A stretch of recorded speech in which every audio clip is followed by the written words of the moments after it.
So what's happening when groups of men get together and say meditate in silence together, or groups of women get together and just dance and move?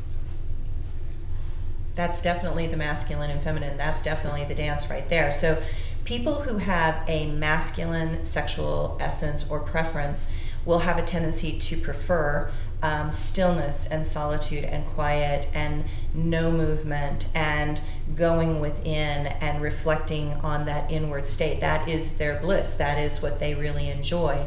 And then the feminine, if you have a feminine sexual essence or preference, your preference is to dance and to move and to breathe and to laugh and to eat and to giggle and to, engage in social conversation. And that's why it's always so fun to go to dance clubs, because you see all the men watching the women and all the women dancing, because that's the classic masculine feminine dance, that the feminine loves to be seen in that whirlwind of energy that is the feminine, and the masculine loves to witness that and just breathe it in and enjoy that. But again, you've got people such as the beautiful musician that died, Prince. And if you look at him, he is the spin. He had that spin. He had this beautiful feminine spin all around him, and he moved and he danced and he sang, and he was moving from that place, and he made everyone else move. It's like his music made everyone move. And then you've got people that are like gurus and teachers that they make everyone still. Their presence, their aura is about center and focus. And when you're around them, you feel calmer and you feel centered. And I think it's important to have this conversation about the masculine and feminine, because we impact each other, based on how we sit in our own energy field and how we either are still or how we spin. And it's good both ways. There's not a bad way.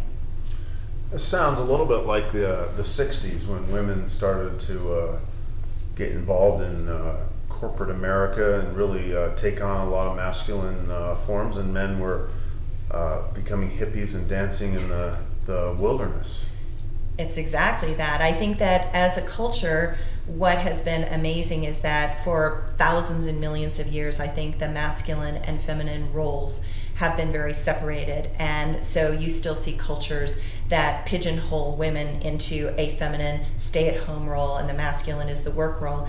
In America and in the 60s and throughout Western Europe, what started to happen was that the feminine started to say, hey, I've got a masculine, I can be brilliant and a lawyer and a CEO and all these kinds of things.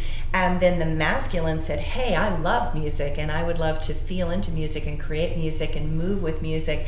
And we've had this culture that has cultivated this new archetype where there is this blend that's going on, but in intimacy and in relationship, that also has sort of like flattened out the sexuality. And so as teachers, what we hear all the time is people saying, there's just no passion.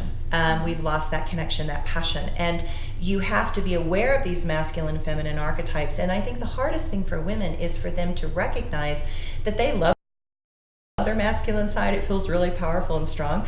But in my intimacy, I have to consciously, actively step out of it. And Jennie and I have been working on this forever. I mean, it's difficult for us. We have to really work at it, and we have to have our men remind us every once in a while that we're in our masculine and it's time for us to cultivate our feminine. They have to support us in going to yoga. They have to support us in taking that bubble bath. And that helps us, because it is difficult to remember in our culture to step out and to step back into the feminine, because our culture believes that the feminine is weak somehow. And what I and Jennie have discovered is that my feminine is so much stronger because I have a feminine sexual essence. And when I allow that feminine sexual essence to come out, I am calmer, I am stronger, I have more energy, I have more vitality, I have more to give. And that is very important in my family.